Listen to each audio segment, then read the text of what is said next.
Hoss is underwritten by Morrissey's Front Porch. Morrissey's Front Porch is located at 286 South Main Street, Wolfeboro, New Hampshire. Hours of operation are Monday through Thursday, 11 a.m. to 8 p.m. Friday and Saturday, 7 a.m. to 8:30 p.m. and Sunday, 7 a.m. to 8 p.m. For more information, visit morrisseysfrontporch.com.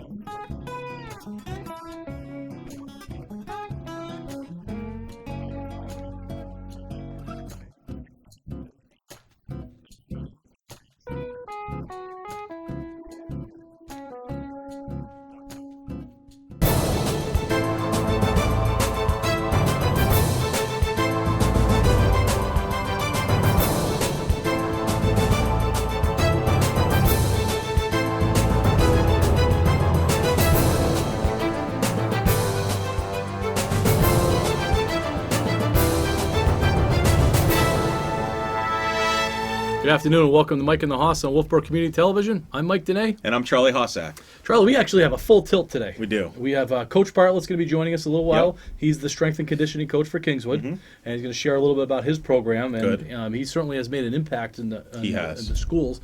So we have that. We have the Patriots talk. We got playoffs coming up. Yeah. And then I have a little thing here where we're going to recap the biggest sports stories of the decade. Okay. Which I thought would be a little fun to talk about. Yeah, I think that'll be fun. Happy New Year, by the way. Happy New Year to you, too. Yeah, did you have a nice time away? We did. Good. Yeah, we did. The house was in good shape when we came back. It's a good so thing. That was always a nice thing. It is a good thing. Wow. It's good to be back here. 2020. 2020. Crazy. Well, kids at school were talking about how old they were going to be in 2050. I almost fell out of my chair. Yeah, and I saw this, 30 years from now, and then looking That's back. Good math, yeah. Good math, huh? But 1990 is 30 years ago. Isn't that crazy? That was it. I was still in college. What were you doing? I was graduating from high school. Okay. Yeah, I'm a lot younger. Considerably. I look it, too. All right. Kingswood Sports, real quick. The boys hockey team, they're 1-1. They played up in the Kennett tournament. I forget the exact name of the tournament up there, but they were 1-2. Yep. They had a loss against Somersworth Co-Brown, who seems to be the real thing this year. Because Somersworth Co-Brown ended up winning the whole thing, beating Dover. Yeah. Who beat Kingswood earlier this year in the first game of the year. They lost to Berlin, and they beat John Stark, who has traditionally been a Division III power. Right. The boys' team was dealing with a lot of injuries, and tell me about it. I didn't get a chance to get up to the tournament, but they were down a few players. And we talked. When Coach Potenza was in here, we talked about that.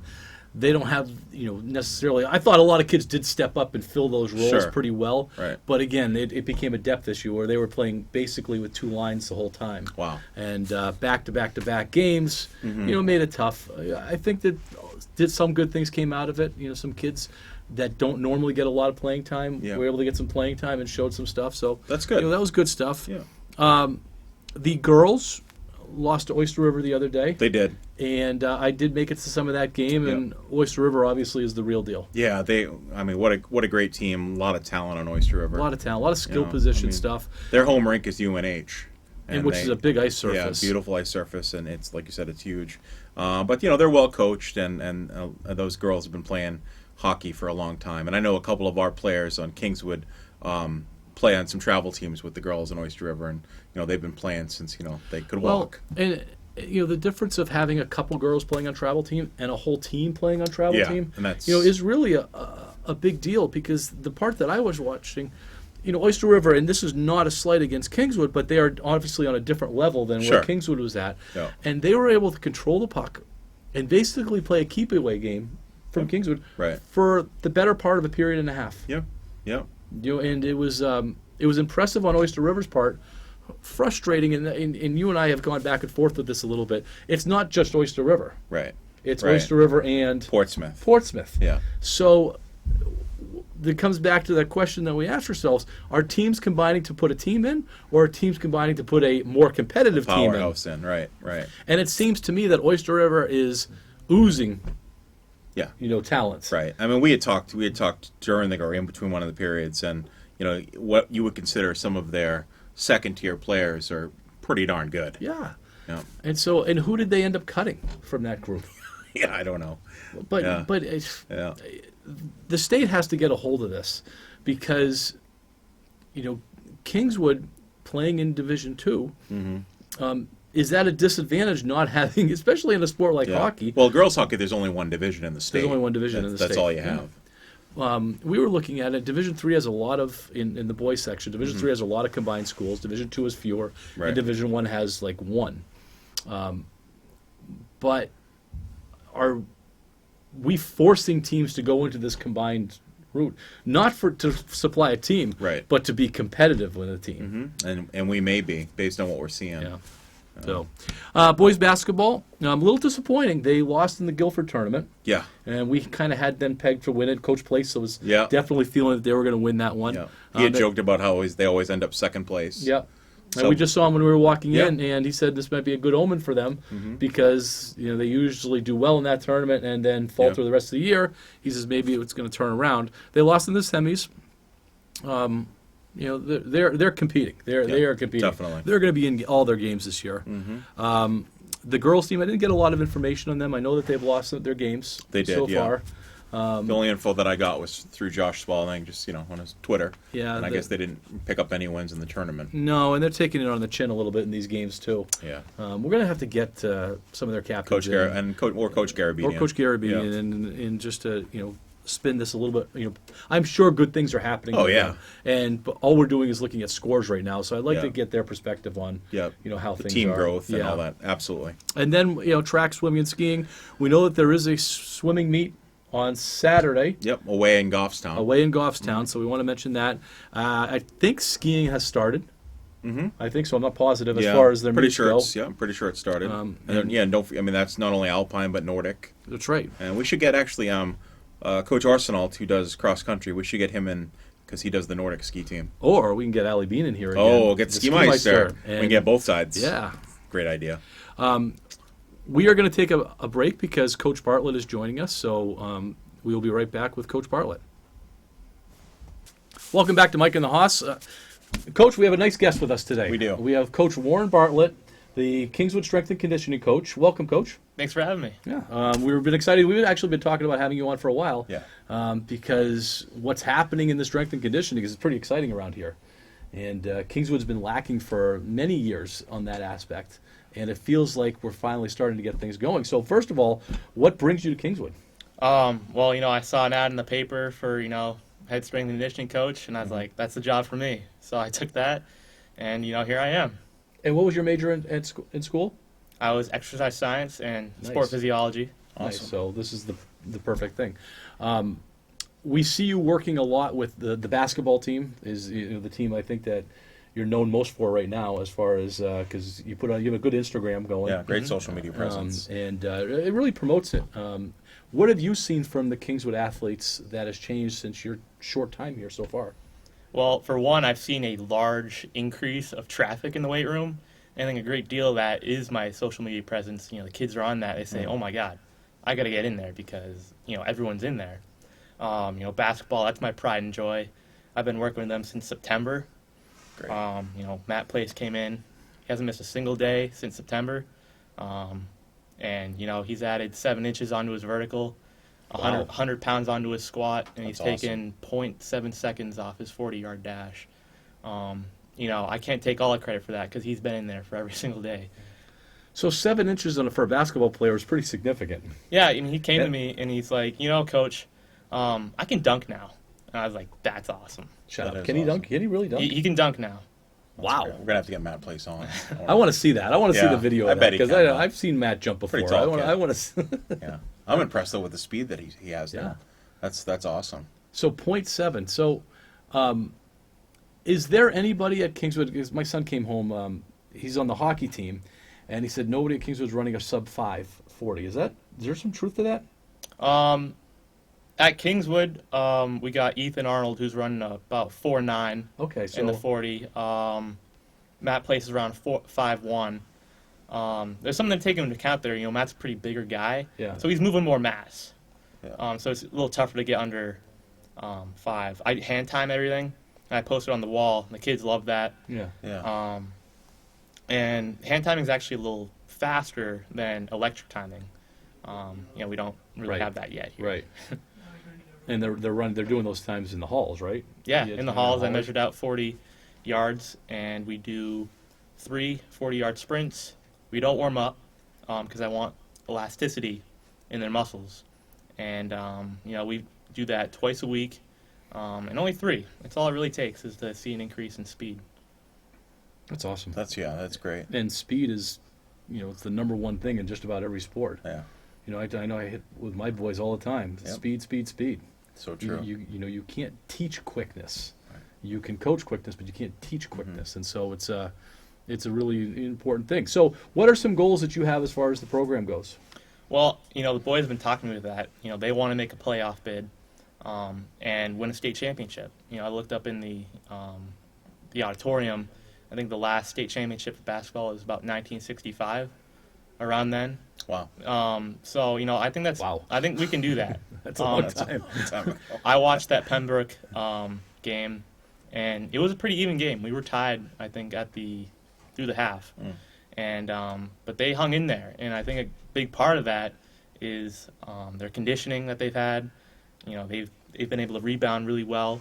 The ups are there, and I think we'll see how they do at Hanover tomorrow. I'll be there for that one as well. Have you seen any of the other teams come in with the dedication that you've seen from the basketball team or close to it? Yeah, football definitely has had a pretty good presence through the fall. I really would have liked to see them more in the summertime. That would have made really big dividends. But I was new, so I didn't have as much of a presence that I do now. What do you see overall as far as just Kingswood athletes in general? What do you want to build as your program with all the different teams and athletes? Yeah. The biggest thing is being injury-free. You can't play a sport if you're injured all the time. Right. So, we're putting together statistics, but we're seeing a decrease in injury rate across the board. Boys soccer. I worked with them all summer. Not a single boys soccer player had a musculoskeletal injury through the season. That's huge. That's a huge win. It may not be in the papers, but for Kingswood athletes, that's incredible. That is. Because I was a high school athlete once, and I was always injured. Yeah. And I never strength trained because we didn't have that. So that's huge. I noticed the difference just you working with my son who's on the soccer team, and you can tell. Even he gained a little bit of size, but clearly injury free, which was great. That's huge. Yeah. It is huge, especially we've talked about this a lot. Kingswood Sports doesn't have the depth to absorb injuries like some of the bigger schools do. Right. And so we can keep those top guys out there. We stand to get a state title at some point. Yeah. 1965. That's you were alive probably though, right? No, I wasn't. Oh wow. Jerk. Right. I know. Coach, we got to let you go. I hope this is something that we're going to have you on like every season because I think it's good for the kids to see you, on here sharing what your program is. As Coach said, the social media presence is awesome. It is. Because that's where the kids are. And it's actually motivated me to go work out too. I watch some of that stuff. And I love some of the stuff that you're doing with the explosion work. I know you do it with the hockey team today. And I asked, Will, what did you guys do? And he says a lot of explosive stuff. And as an athlete, that's where it's at. Yeah. The bench presses and all that kind of stuff is important and things like that. But being able to beat the guy to the ball or the puck is where you want to be. So thank you for the work that you're doing. Thank you. Thanks for having me. Okay. Absolutely. We'll be right back. I was really happy to have Coach Bartlett in here. Did you enjoy that? It was awesome. Did we learn a lot from him? We learned so much from him, and it's so great the work that he's doing with our athletes. All right. Let's move on to some of the professional stuff that's going on. Okay. Patriots. So I don't mean to laugh. Well, I'm Dunsky. I know you are. Dunsky. My goodness. I am. You go to one extreme or the other. I came to a revelation this week. I can't wait to hear about this. They are making me feel like last year's Celtics team. Yeah. There just seems to be some disconnect, I think, and not to the level that Kyrie Irving was, because I think Brady's 10 times better than that. But there's been a little bit of that malcontent, throughout the year, and it's really worn on me. And I think it's worn on other fans too. And what we saw on Saturday against the Dolphins was Sunday against the Dolphins. Sunday against the Dolphins. I think was a culmination of all this stuff. Yeah, it came to a head. This was... And championship teams, Patriots teams, don't lose at home in a must-win game against a 4-11 team. Right. They just don't do it. And they did. And they got off that field, and I think they were exposed. I think Stephon Gilmore was grossly exposed. Oh, my gosh, yeah. It was... he took responsibility for it, though. Well, he took responsibility, but he was acting like he wasn't... Did you... I mean, I'm sure you watch it. You're a coach. And so, did you see when he was lining up ahead of time? Yeah. He wasn't even on the ball. Yeah. No, I know. You know, he was just casually going over there, and then they would... It was it Crowder? Who plays for the Jarvis Landry? James Crowder. Yes. 8 catches, 135 yards. That's crazy. Against the supposedly Defensive Player of the Year, which that's out. Yep. This is a team that seems to be more concerned about their Pro Bowl nods, their Defensive Player of the Year stats, and not your traditional Patriot. We're shutting out the noise and doing just their job. Do your job, whatever. How much credit, though, do you give to head coach of Miami, Brian Flores? Oh, I think he's done a fantastic job down there. Absolutely. Because if you remember at the beginning of the year, they were selling off all their parts. Yeah. And I think, he's done a really good job. They play hard for him. And even, Ryan Fitzpatrick, who's, I think his goal is to play with every NFL team, right? Well, do you know that he has been on every AFC East team and has beaten the Patriots in every AFC East uniform? He played unbelievable. He did. Yeah. And he's been playing well for a while, and I think the Dolphins have been playing well for a while. But if the Patriots are going to be a 12-4, 13-3 team, they can't be losing to the Dolphins. No. So, which brings up this week. Huge week. Saturday night.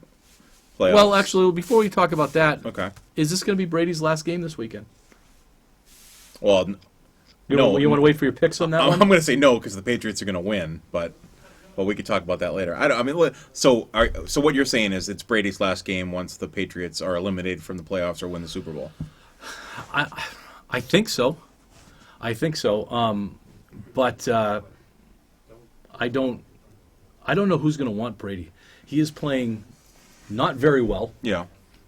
He's wants to be a $25-30 million a year guy. He isn't playing that way. No. He's going to be 43. I think that there's going to be. I don't think the suitors are going to be there. Yeah. And I think $15 million a year from the Patriots might be the best he's going to get. And then you got to ask yourself, does he want to come back? Right. There's going to be some. There's going to be a lot of changes in the Patriots. What do you think? So, what? Speaking of changes, what do you think about McDaniels? McDaniels is gone. Yeah, they have obviously the chatter started again. The teams want to interview him. Yep, he's got 3 interviews on Friday. Cleveland wants him. Yep, and I think that he's gone, and he needs to go. I don't think this was a great year for him. No. They were just saying, well, he didn't have the talent. He was missing one guy, Rob Gronkowski. That was it. Yep. He had everybody else. So, if McDaniels is smart, he'd better take the job now. Yeah. Because I don't think it's going to be any better. Chad O'Shea from Miami, who came up through the Patriot system. Miami fired him as the offensive coordinator. Right. He knows the Pats offense. So he could come back and I think it might not be a bad if Brady comes in, stays back. But there's so many things that could change, and I think that next week, after the Patriot season is done, we will talk about what's going to be happening with the Patriots. Exactly, and we'll know more about McDaniels as he's able to interview after this week. Yeah. So, all right, Charlie, it's time for our picks. Do we want to recap the regular season? Well, I think that Timothy did it on the. He did. He asked me for the current scores, or the standings today, and I said, "Done." I'm like the Patriots. I'm Dunsky. So he nicely put down that I forfeited the rest. You forfeited, and I forfeited the regular season. I did not forfeit everything. I'm not forfeiting the playoffs. Okay, let's just at least go on record as saying, even if you win out in the playoffs, you still haven't won anything. No, I'm not saying that. This is a new season. The playoffs are a new season. So now we create new rules? Well, the regular season champ in the regular season for football doesn't automatically win the Super Bowl. Do you have a trophy for me then for the regular season? I do. It's $13. Right on. All right, let's do our picks. Okay, Buffalo at Houston. All right, do you want to go first? Because I feel like this is an even slate now, so you can. We're good. Okay. I will take this one. Yeah. I'm going to say the home team's going to win. I'm going to say Houston's going to win this game. You're risky. Wow. I'm going with Buffalo. Okay. Yep. So wait, I got to write this down, don't I? Yeah. Mike, Charlie. So I'm going to say Houston. You're going to say Buffalo. Now we're going to differ for the next one. Titans at New England. We are. Because you're not. You're going to go with the Titans. I know it. You're going with the Titans. Not only am I going with the Titans, I'm going to say that it's going to be a blowout. Okay.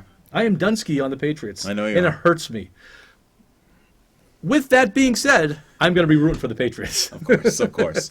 And So I'm going to take the Patriots. I am going with the Titans. You're going with the Patriots. Yeah. Titans are playing good football. They are. I just don't see how they're going to... And Vrabel's a great coach. I don't see how they're going to stop Derrick Henry. Yeah. I just don't see how they're going to stop it. A big back against that... Well, the Patriots are going to have to change their defense. I was going to say, they have a small D-line. Yeah. So. Minnesota at New Orleans. Man, it's hard to root against New Orleans. I'm Drew Brees is... I'm New Orleans in that one. Yeah, okay, me too. And Seattle at Philly. I mean, this is kind of a gimme. Is it? I think Philly's terrible. Seattle's amazing. Did you watch the Seattle 49ers game? I did. That was a heck of a... I mean, it came to inches, right? Or an inch. Literally inches. An inch, yeah. I mean, and a bad call. What a game. And then watching those two teams, watching Seattle and San Francisco battle, like, those two teams are far better than most of the AFC teams. May I remind you that Seattle has to go across the... Oh, that's right. The dreaded plane trip. Yeah. That, and they also have some injuries, although Marshawn Lynch looked okay. But they have Russell Wilson. Okay. Okay. Okay. I don't actually pick who you want. I'm going with Seattle. I'm going with Seattle, too. Oh, okay. All right. We are on the clock here. So, real quick, Bruins. They can't win in overtime, but they win just about every other game. Yep. And they still have the best record. They have one of the best records. They're off by a game, I think. Yeah. Best record, which is weird. They had a 9-game losing streak, but most of those were in overtime. So they lost again the other night. They still get a point, so they're doing well. Yeah. We have a little bit of inside knowledge. Bruce Cassidy. Yeah. I don't want to give any names out. No names. But he's calling out some players right now. Okay. And Jake DeBrusk is one of them. He's calling out Jake DeBrusk a little bit. So I think we're going to see some time to Bruins pick up his waking game. I do like that about him as a coach. I like, yeah. You know, he's not afraid to. Not afraid. He's like honest with everybody. It's pretty good. All right, Celtics. I have them winning more than they lose. Absolutely. A little concerned about Gordon Hayward. Yeah, he's kind of fragile. Is his foot bothering him? That's kind of a thing. No, yeah, definitely. He's not playing every night, is he? No. So he's missing some nights here and there. Some nights, yeah. He's getting the time Okay. off, but. I saw a little thing that Big Al's not happy in Philadelphia. Yeah, surprise. You think he's going to come back and wear green? He might be the answer that they're looking for. They need a big man. They do need a big man. They need a presence, and who better than Big Al? Everybody loves Big Al. Yeah, you better believe it. Okay. As our last segment, I wanted to recap the biggest sports stories of the last decade, and I separated them into national and New England. So let's just. What do you want to do first? We're going to end up running out of time. So let's talk about New England. Yeah. So, 2013 Red Sox. That was the Boston Marathon bombing. Yeah. That was that year. So the Boston Strong. Boston Strong. Yeah. Malcolm Butler interception. In Man. Super Bowl 42-ish? No, not 42. No, I forget messing the numbers. You're not good with Roman numerals. Are you? What is it? That is Super Bowl 49. I think you just guessed that. The Bruins win 2011. Okay. That was a big one. First one since huge. 1972. Yeah.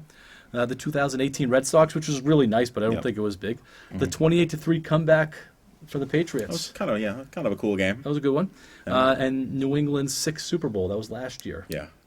Are we trying to pick what I want we you think to the best is? I want to hear what your top one is. I just listed out what the field is. So, what's the top one? I mean, this is just a personal opinion. No, this is going to be fact that you were going to have to share this around. Going to the right guy then if you needed to be fact. For me, it's Malcolm Butler's interception. That was absolutely amazing. Just because not only that it happened, but the fact that Pete Carroll threw a pass in that situation when he no need to. That was certainly one that I don't think I've ever come down the stairs more excited. Yeah. Because when the Pats start struggling, I usually go up to my room and pout and stuff like that, and watch it and be in and out. That one, the kids had a party. They had a whole bunch of kids over. Yeah. And I just came flying down the stairs when he did. I just couldn't believe it. Yeah, unbelievable. I just couldn't believe it. Have you been to the Hall of Fame of Patriots Place? over at Gillette. I have not been inside the Yeah, so they have it, and they have it on the video, and it's just even today it's amazing. I'm going to go with the 2013 Red Sox, Okay. with the Boston Strong. Sure. Because that connected more than just the sport, and I thought, the Sox had come off a couple last place finishes, and for what they did for the city that year, and then you get the David Ortiz, the whole Ortiz and what he was saying, blah, blah, yeah. It was just such a great story, and that it wasn't just about a game; it was about healing a city. Yeah. And so I'm going to go with that one. We have 1 minute and 40 seconds. I want to hit some of these national ones. Okay. Floyd Mayweather and Conor McGregor. Mm-hmm. Simone Biles in the 2016 Olympics. Yeah, that's gymnastics. That is gymnastics. Yeah. Germany defeats Brazil 7-1 in the Soccer World Cup. It's kind of a big deal. Cool, but, The Villanova buzzer beater to win the 2016 NCAA title. That was a good one. Mm-hmm. And Tiger Woods wins the 2019 Masters. There's actually another one on the backside here. Cubs win the 2016 World Series. Yeah. And then the Cavaliers coming back from 3-1. Yeah, LeBron's block. What's the biggest story nationally in the last 10 years? Well, I mean, let's say I'm not including the yeah. I'm a baseball guy, so the Cubs winning the World Series. I think I'll agree with you on that one. Yeah. I think, and the one that I think is getting underplayed is the Simone Biles, the gymnastics one. Yeah. She has rewritten the record books as far as gymnastics goes, and she's an American, obviously, and I don't know. I know gymnastics isn't as big as it was back in the 70s and 80s. No, so you remember like Mary Lou Retton and all that stuff, and she's got all. Simone has all those records. All of them. Yeah, she has all of them. She is literally cleaned up in gymnastics, female gymnastics in Olympics, and I think she's going to be in the 2020 Olympics too. Yeah. So she's going to be around for a little bit more. I mean, the Tiger Woods stuff, it. I don't know. It is what it is, but there's also backstory to him too. So. There is, and one that you don't really want to share. Yeah. And the same thing with the Floyd Mayweather, Conor McGregor. I don't think those are two good people. No. So I don't want to celebrate that, but I like the Cubs. Yeah. I think the Cubs would be good.